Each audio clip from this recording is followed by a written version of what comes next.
And to repeat that again, in case my first few words got cut off, it's Monday and it's July the 27th.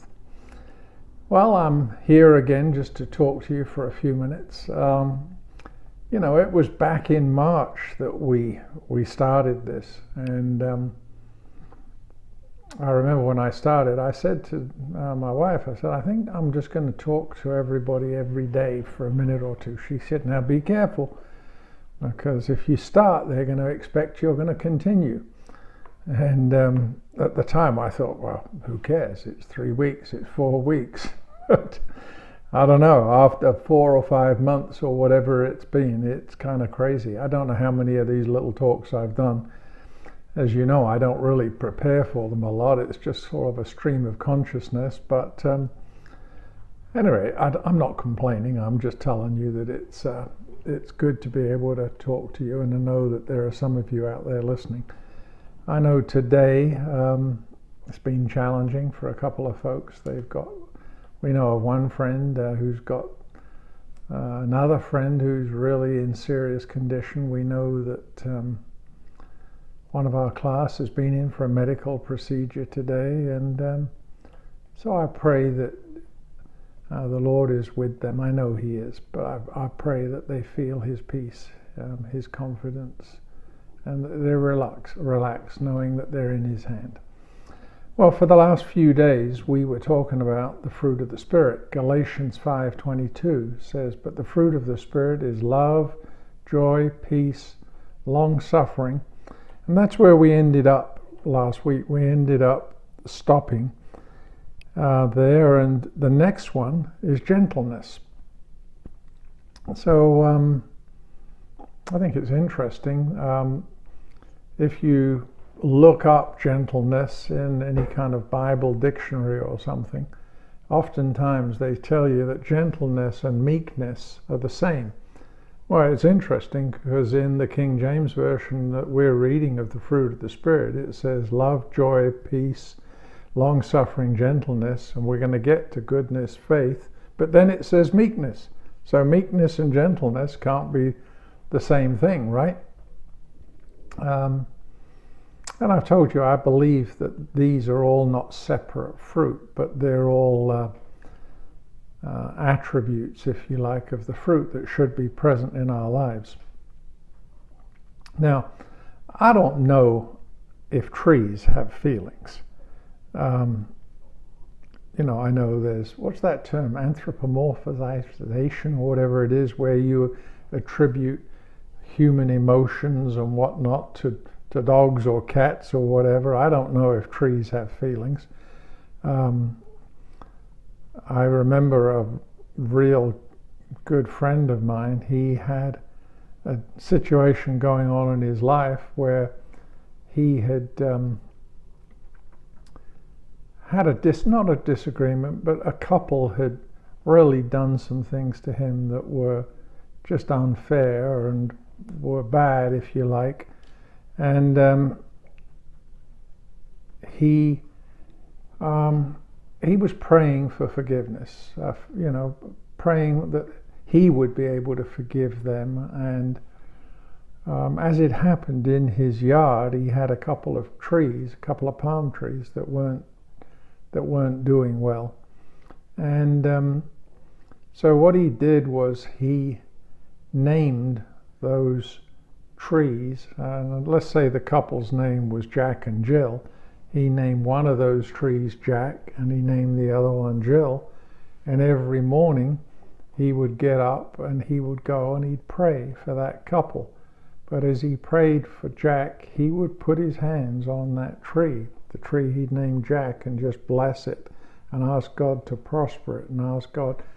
And as he did that, he felt forgiveness and the peace of God come into his heart. And he did that for weeks, months. And I saw him move through that period. There were many people that have been through what he'd been through. They would have turned to be bitter. But I believe that act of just blessing them and in essence using those two trees as a token for this couple that had hurt him, He just prayed for Jack and Jill. And guess what? Not only did it help him, but the trees prospered. So I don't know whether trees have feelings, but it did occur to me this morning when I was thinking about it. If they do, I don't think trees worry about producing fruit. I think producing fruit is a natural byproduct of a healthy tree. And I was thinking about it. Well, I don't want to be preaching a message here that everybody is to be doing some sort of internal check and be getting all paranoid about it. The reality is that if we are living in God, He told us that we should be producing fruit. And what is the fruit that we're producing? One of the fruits is this fruit of the Spirit and all of these different aspects of it. So, I don't know if you've ever walked into a grocery store and, you go to that produce area and there's all sorts of fruits there. There's, apples and oranges and bananas and all the things that we commonly recognize.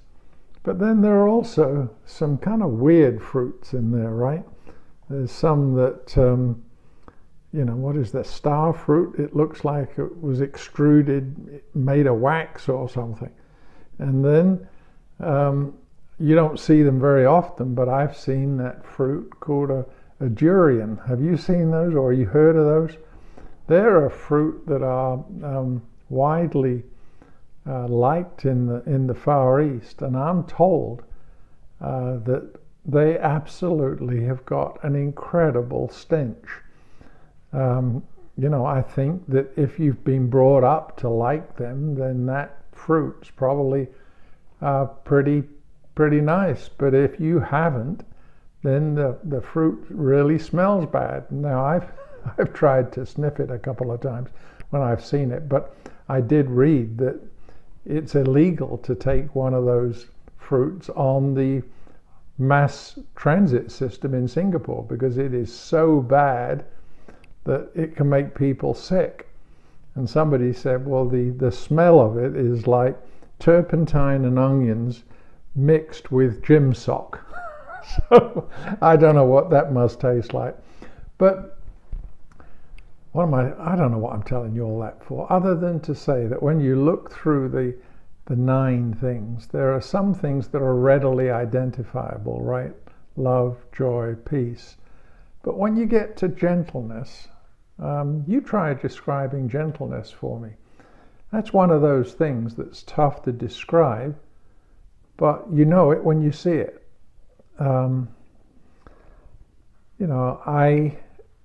When I think of gentleness, rather than thinking of a definition, I think of people that I know that display it. And it's kind of like I want to have, if I had a pictorial dictionary, when I got to gentleness, I'd want to put this lady's picture there. I'm not going to tell you who I'm thinking of. Some of you may be thinking the same person I am. But I just know one lady in our class that, to me, if you were to look up in the dictionary gentleness, her picture should be there because she is so considerate. I've never heard her get cross. I've never heard her say a negative word about anybody. She is just kind. No, I don't think the Bible dictionaries are the same. I don't think that's the same as meekness. So I don't know what your definition of gentleness is, but Denise and I were just talking a few minutes ago about social media. And she told me that she's now quit reading a lot of the posts from people because they are just filled with ire and anger and acid. And if you have to say what most of that stuff is, it's easy to define it as saying, well, I'll tell you one thing it isn't. And that is, it isn't gentleness. Because gentleness is a way of, and I think gentleness primarily relates to how you deal with others. Yeah, I think it's a reflection of our relationship with the Lord, but it's a sign that, when I'm in good fellowship with the Lord, then I think that extends to others, right? If I'm experiencing angst and anger and confusion, if I'm not careful, that's what comes out in my communication.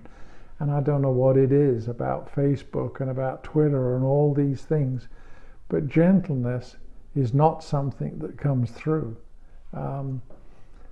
So today, I don't think we have to go around and get uptight about it, because the reality is these things are things that should be the evidence, should be seen as a reflection of our relationship with Him.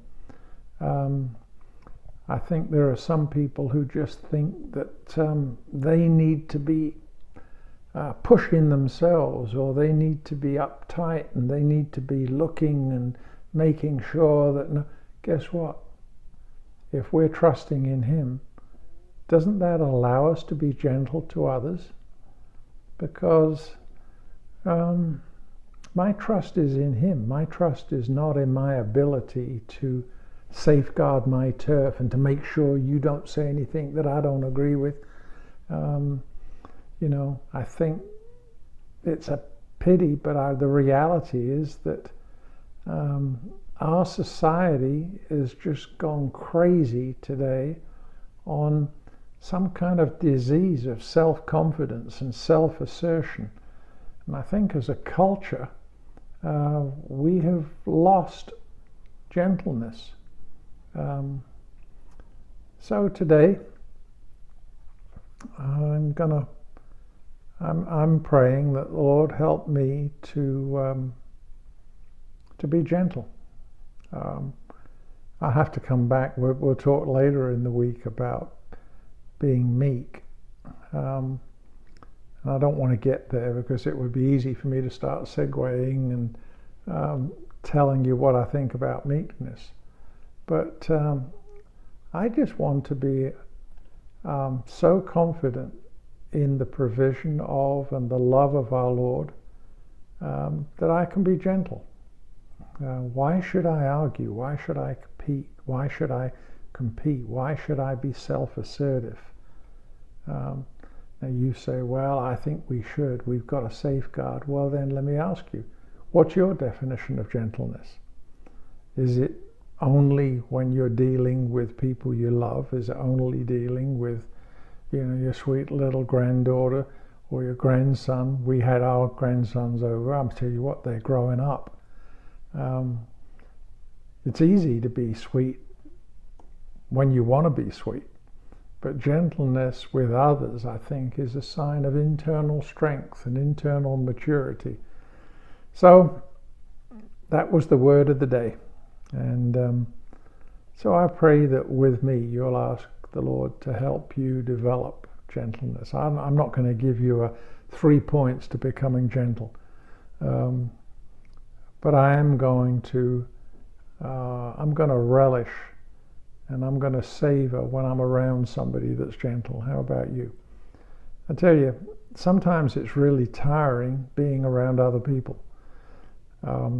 Particularly when they're assertive and they're bombastic and they're opinionated. Now, I'm not meaning to say that we shouldn't have opinions, but how do you blend all that into being gentle? Well, that's the question for you today. So, my thought for the day. Tomorrow will be a different day, a different word. But that was my thought for today. So, Lord, I'm not uptight about producing fruit. I just hope and pray that I am.